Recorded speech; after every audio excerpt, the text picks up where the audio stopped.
il y a déjà plein de motifs enregistrés dans la Scan Cut.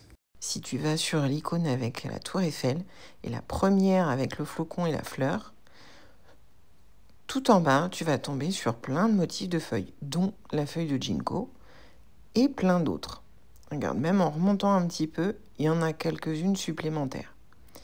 Si on change de catégorie, je reviens en arrière et je vais sur la catégorie un peu plus basse avec le cheval et la fée. Je vais en trouver deux autres qui sont un petit peu plus détaillées et dont une, voilà, une feuille ajourée que j'aime bien. Alors, je reviens sur la première catégorie que je t'ai montrée et donc je vais insérer une feuille de ginkgo.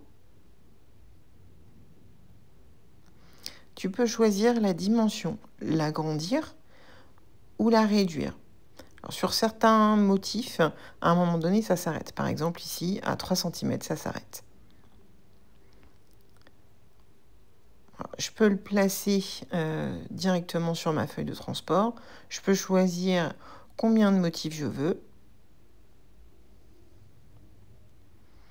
Et ensuite, j'ai plus qu'à les organiser. Alors, ce que je te recommande de faire, c'est de scanner ta feuille de transport avec le papier sur lequel tu veux découper pour pouvoir placer tes motifs au bon endroit.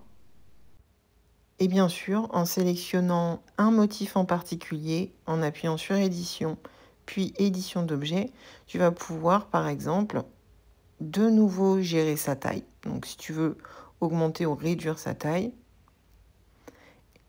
et tu vas pouvoir, par exemple, le faire tourner pour optimiser le placement sur ta feuille. Tu peux évidemment rajouter d'autres motifs en cliquant justement sur Ajouter, puis Motif 2 fois de suite. On retourne sur la même catégorie. Alors là, je vais aller sur la catégorie avec les feuilles ajourées et je vais me rajouter la feuille ajourée que je t'ai montrée au tout début. Donc pareil, je peux gérer la quantité, la taille, comme tout à l'heure, et ça va se rajouter en fait sur ton projet en cours. Et tu peux te faire toute une planche comme ça, qui reste plus qu'à découper. Moi, je l'ai fait sur une feuille que j'ai travaillée au Distress Oxide et regarde le résultat.